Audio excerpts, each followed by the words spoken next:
In the marble corridors of Renaissance Florence, where whispered conversations could topple kingdoms and a single glance could seal a man's fate, there lived a truth that most never understood until it was far too late. The strongest men never competed, they simply watched, waited, and collected power like autumn leaves gathering in still corners where the wind forgot to blow.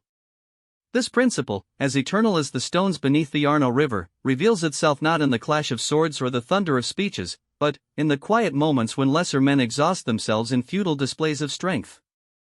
The true masters of power understand that competition is the game of the desperate, while observation is the craft of the inevitable. Consider the nature of competition itself, a frantic dance where participants reveal their capabilities, expose their weaknesses, and burn through their resources in pursuit of temporary victories. Every competitor becomes a performer on a stage, their every move scrutinized, their strategies dissected, their limitations catalogued by those wise enough to remain in the shadows. The strongest men recognize this fundamental flaw in the competitive mindset. It transforms the participant into the observed, rather than the observer.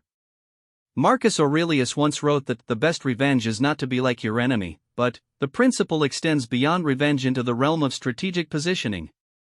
The strongest men understand that becoming like their competitors, engaging in their games, adopting their methods, subscribing to their definitions of victory, is to accept a framework designed by and for lesser minds. Instead, they construct their own frameworks, establish their own rules, and invite others to play games they have already won before the first move is made. In the corporate battlefields of modern America, this principle manifests in the executive who never argues in board meetings but somehow always sees his ideas implemented 6 months later. While others clash in conference rooms, presenting elaborate PowerPoint presentations and engaging in theatrical debates, he sits quietly, taking notes, asking the occasional penetrating question that exposes the flaws in every proposal except the one he has carefully planted in the mind of a trusted ally.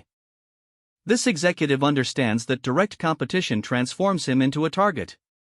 Every successful argument makes him an enemy, every public victory creates a coalition of the defeated, every display of superiority generates resentment that will eventually seek expression. Instead, he operates through influence, through carefully cultivated relationships, through the patient accumulation of favors and debts that bind others to his will without their conscious awareness. The art of watching requires more than passive observation. It demands the development of systems and networks that provide continuous intelligence about the movements, motivations, and vulnerabilities of others. The strongest men cultivate relationships not for friendship, but for information. They position themselves at the intersection of communication flows, becoming the repository of secrets, the keeper of confidences, the trusted advisor who somehow always knows exactly what everyone else is thinking. This intelligence-gathering operation extends beyond formal relationships into the realm of human psychology. The strongest men become students of behavior, masters of reading the subtle signals that reveal true intentions beneath polite facades. They understand that people reveal more through their silences than their speeches, more through their fears than their ambitions, more through what they don't say than what they proclaim from rooftops. The waiting component of this strategy requires perhaps the greatest discipline, for it runs counter to every instinct that society has programmed into ambitious men. The culture celebrates action, rewards aggression, and worships speed. But the strongest men understand that premature action is the hallmark of the weak, that the need to act immediately betrays a fundamental insecurity about one's position and capabilities. True strength manifests in the ability to endure uncertainty, to remain comfortable in positions of apparent inaction while others exhaust themselves in frantic movement. The strongest men understand that most problems solve themselves given sufficient time, that most opponents defeat themselves through their own impatience, and that most opportunities become more valuable when approached from positions of accumulated strength rather than immediate need. This patience extends beyond tactical considerations into the strategic realm of reputation building. While others seek immediate recognition for their achievements, the strongest men allow others to take credit for victories they have orchestrated from behind the scenes. They understand that visible success creates expectations, generates scrutiny, and attracts challenges from those seeking to prove themselves against known quantities. Instead, they cultivate reputations for reliability, wisdom, and discretion, qualities that make others seek their counsel while remaining largely invisible to the broader competitive landscape. They become the power behind the throne, the advisor to whom kings turn in moments of crisis, the steady hand that guides without grasping, influences without intimidating, and controls without commanding. The collection of power represents the culmination of watching and waiting, but it operates according to principles that most never comprehend. Lesser men seek power in its most obvious forms: titles, positions, formal authority structures that announce their influence to the world. The strongest men understand that such visible power is ultimately fragile, dependent on the consent of others, vulnerable to the shifting winds of institutional politics. True power accumulation focuses on creating dependencies, establishing relationships where others need the strongest man more than he needs them. This might manifest through the control of information, the management of critical relationships, the possession of skills or knowledge that others cannot replicate. The strongest men become indispensable not through dramatic gestures or public demonstrations, but through the quiet accumulation of capabilities that others discover they cannot live without.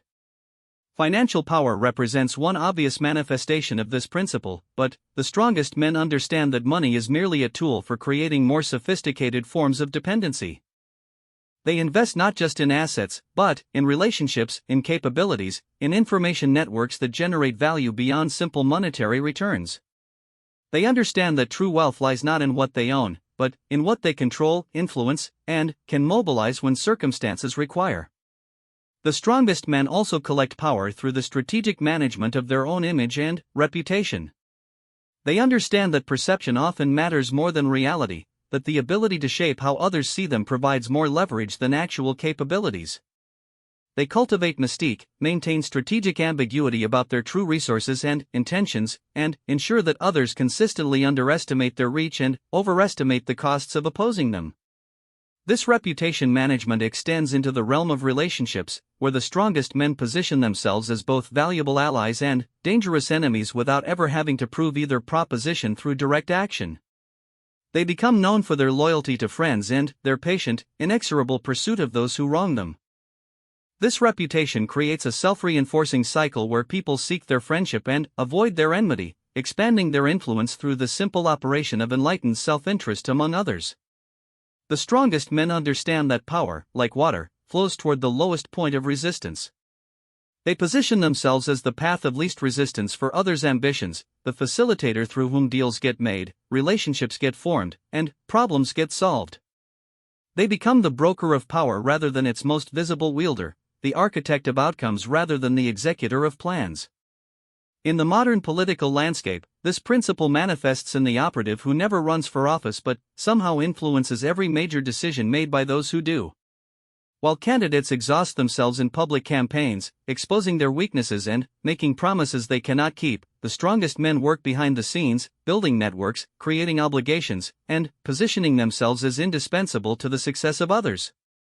They understand that elected officials are temporary, but the networks that support them endure across administrations. They cultivate relationships with rising stars long before those stars recognize their own potential, creating bonds of gratitude and obligation that persist even as formal power structures shift and change. They become the institutional memory, the continuity that persists through electoral cycles, the steady influence that shapes policy regardless of which party holds nominal control. The strongest men also understand the power of creating systems that work in their favor regardless of who operates them. Rather than trying to control every decision, they focus on designing processes, establishing precedents, and creating institutional frameworks that naturally channel outcomes toward their preferred directions. They become the authors of the rules by which others compete, ensuring their influence persists even when they are not directly involved in specific decisions. This systematic approach extends into every aspect of power accumulation. The strongest men invest in education, not for the credentials, but for the thinking patterns that allow them to understand and predict human behavior. They study history not for entertainment, but for the patterns that repeat across cultures and centuries. They master communication not for the art of persuasion, but for the science of influence that operates below the level of conscious awareness. The strongest men understand that true power is invisible, operating through networks of influence that others never fully comprehend. They create webs of mutual dependency, shared interest, and strategic alliance that bind others to their objectives without coercion or obvious manipulation. They become the center of circles that others don't even realize exist, the hub through which information, resources, and opportunities flow according to patterns they have carefully constructed. This invisible influence extends into the realm of ideas and narratives. The strongest men understand that controlling how people think about problems is more powerful than controlling the solutions to those problems. They invest in shaping public opinion, academic research, and media narratives not through heavy-handed propaganda, but through the patient cultivation of voices that independently arrive at conclusions that serve their interests. They fund think tanks, support researchers, and cultivate journalists not to buy their loyalty, but to create environments where their preferred ideas flourish naturally. The weak self operates from assumptions of scarcity, reacts from positions of fear, and seeks validation from sources outside its control. It is this entire framework of thought and feeling that must be systematically identified, understood, and destroyed. In the corporate world, this principle manifests in the transformation of middle managers who break through invisible barriers not through traditional career advancement, but through the complete abandonment of their previous identity as employees seeking approval. They recognize that their weak self was defined by the need for recognition, security, and advancement within existing structures. The transformation involves destroying this identity and rebuilding themselves as value creators who operate according to their own definitions of success and failure. This transformation requires more than simple mindset shifts or positive thinking exercises. It demands the development of capabilities that make the opinions and actions of others largely irrelevant to one's core objectives.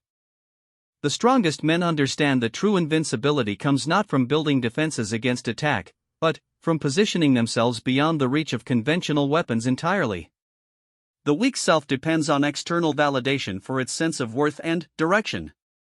It needs approval, recognition, and reassurance from others to maintain confidence in its choices and capabilities. This dependency creates vulnerability to manipulation, control, and destruction by anyone clever enough to withdraw or threaten the sources of validation upon which the weak self relies.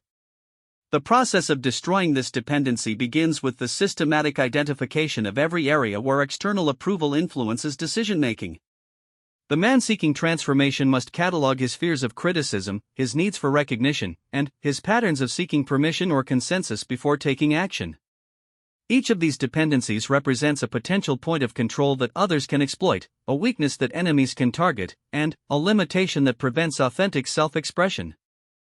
The strongest men replace external validation with internal systems of measurement and judgment that operate independently of social pressure or conventional wisdom. They develop their own standards of excellence, their own definitions of success, and their own methods for evaluating progress and achievement. This internal compass provides stability and direction regardless of external circumstances, creating a foundation that cannot be shaken by the opinions or actions of others. This internal system requires more than simple self-confidence or positive self-image. It demands the development of genuine competence across multiple domains, creating multiple sources of strength and security that do not depend on any single external factor. The strongest men become students of excellence in every area that affects their objectives, developing skills, knowledge, and capabilities that provide real value regardless of social recognition. The financial independence component of this transformation illustrates the principle clearly. The weak self depends on employment, social programs, or inherited wealth for security, creating vulnerability to economic manipulation and control. The transformation involves developing multiple income streams, building assets that generate passive returns, and creating financial structures that provide security independent of any single source or employer. But financial independence alone is insufficient if it comes at the cost of dependence in other areas. The strongest men seek comprehensive self-reliance across physical, intellectual, emotional, and social domains. They develop their bodies to maintain health and capability without depending on medical systems. They educate themselves across multiple disciplines to reduce dependence on experts and specialists. They build social networks based on mutual value creation rather than emotional neediness or status seeking.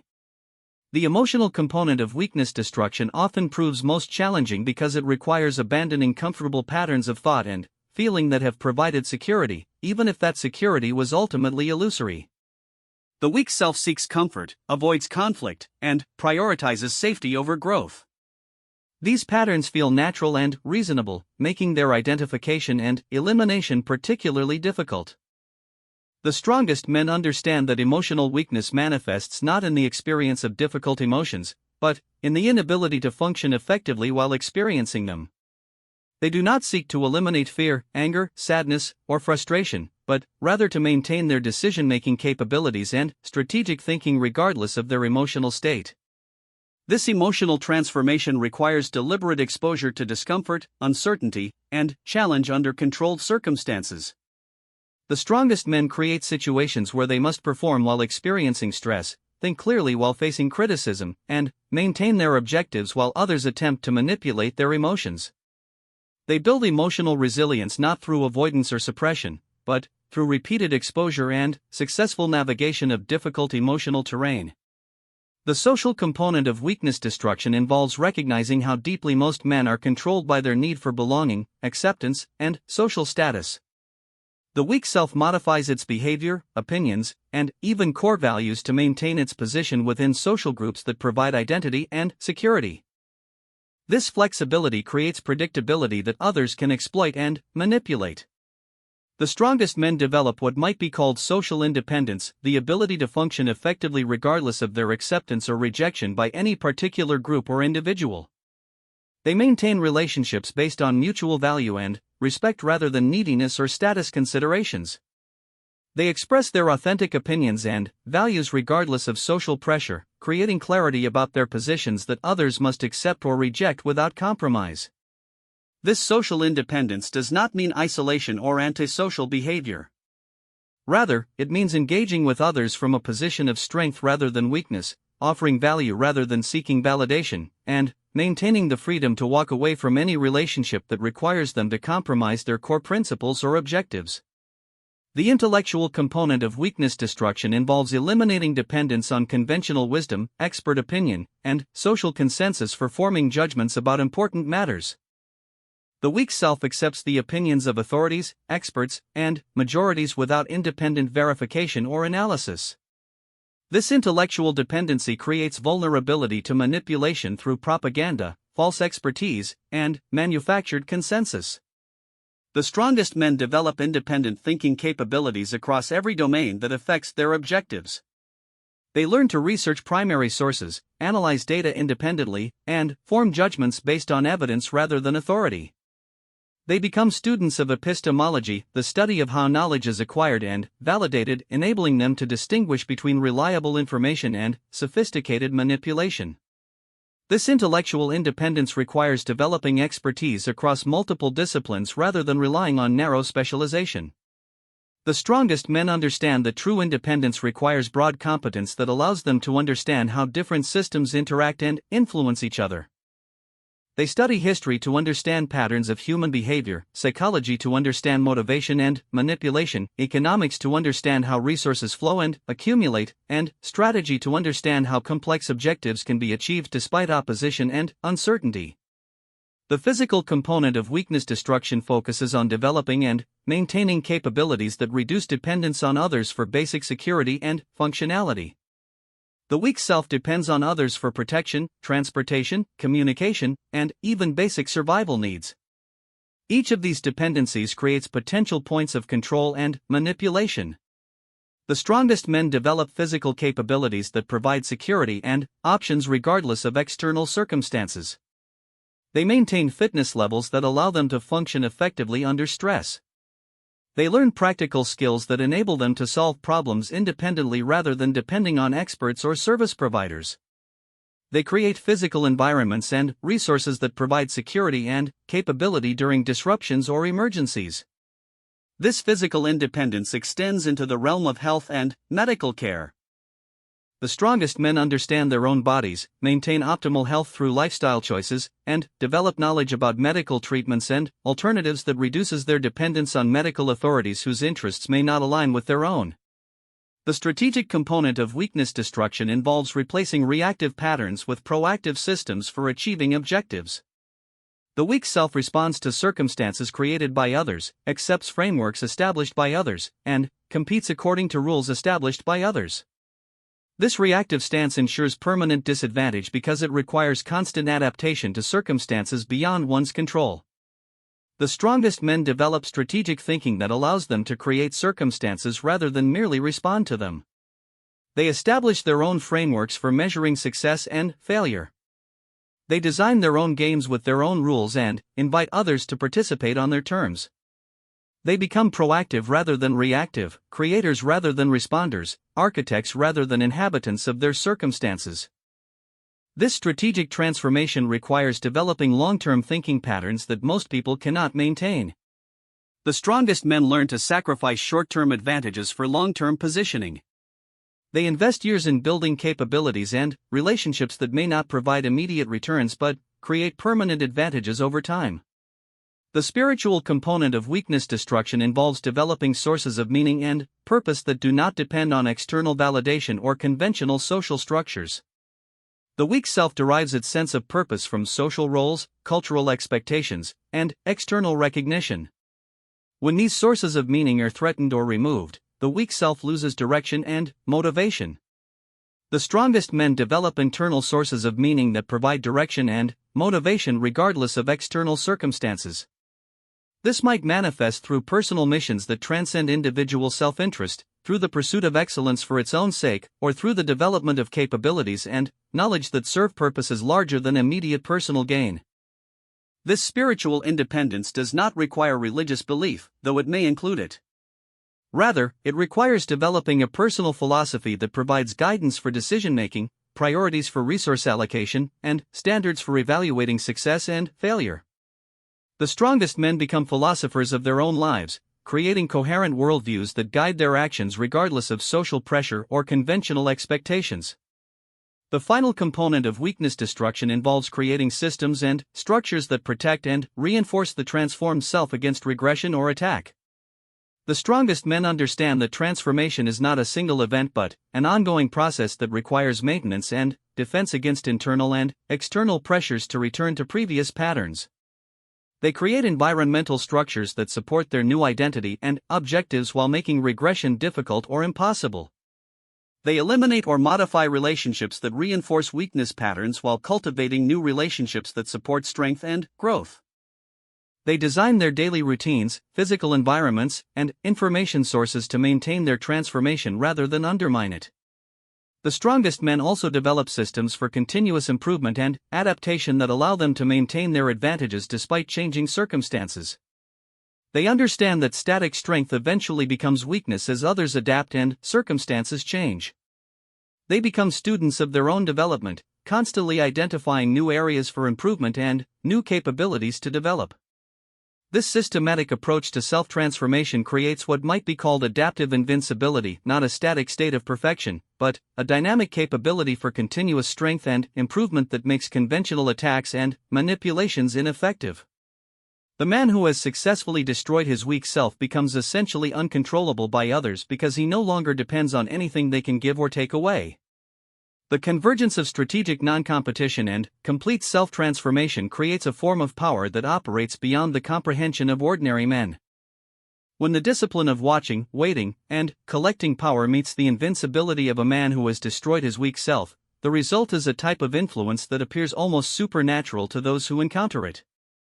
This synthesis represents the highest expression of Machiavellian principles, creating individuals who shape the world according to their will while remaining largely invisible to those they influence.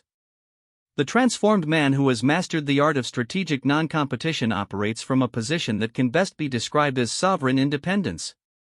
He has eliminated the dependencies that others use as points of control, while simultaneously positioning himself as indispensable to the achievement of others' objectives.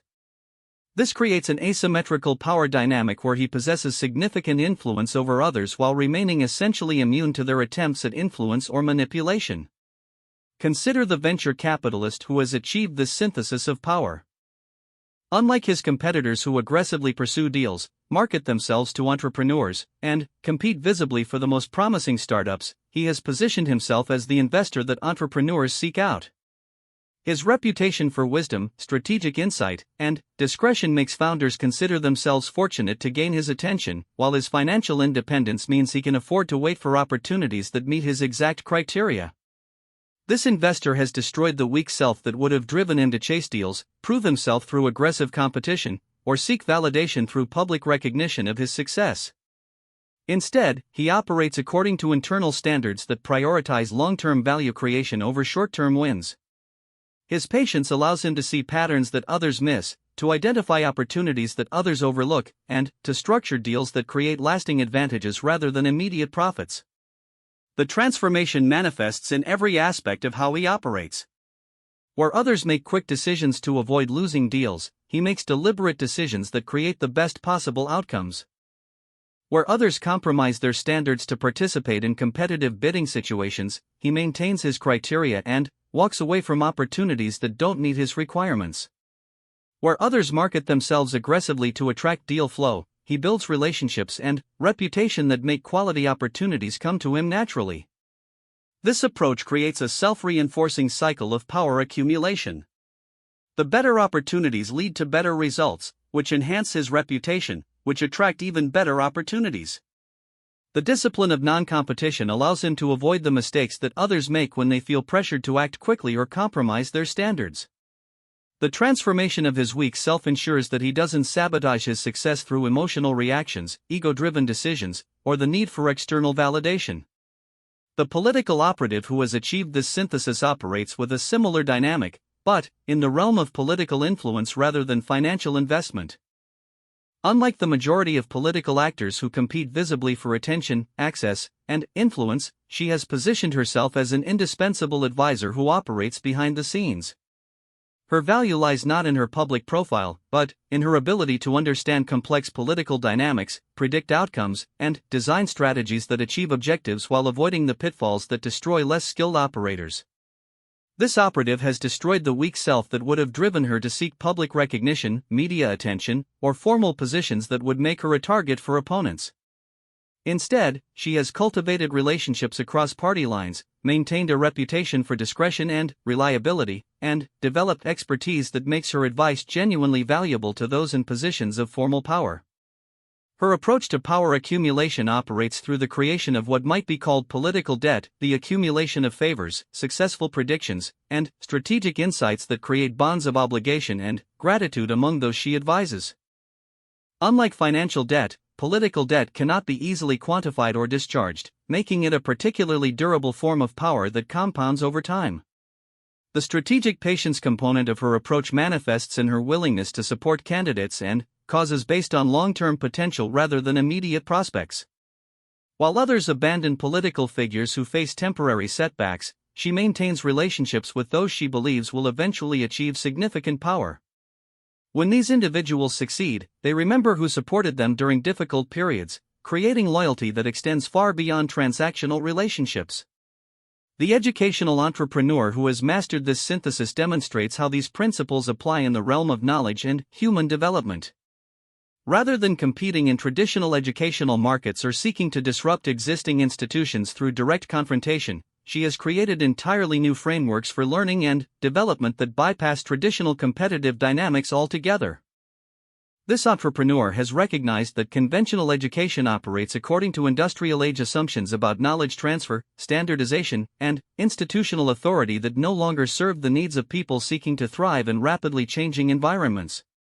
Instead of trying to compete with existing institutions on their terms, she has developed new models that render traditional competition irrelevant. Her approach focuses on creating learning experiences that develop the complete person rather than just transferring information or credentials. She has destroyed her weak self that would have sought validation through traditional academic recognition or institutional approval, allowing her to design programs based purely on their effectiveness at developing human capabilities and potential. The strategic patience component of her approach manifests in her willingness to work with individuals over extended periods, sometimes years, to achieve fundamental transformations rather than quick results. While others compete for students by promising fast outcomes or easy solutions, she attracts people who understand that real development requires time, effort, and sustained commitment. Her power accumulation operates through the creation of human capital rather than financial assets. Every person she successfully develops becomes an advocate for her methods, a source of referrals for new participants, and a demonstration of the effectiveness of her approach. This creates exponential growth in her influence that operates independently of traditional marketing or competitive positioning.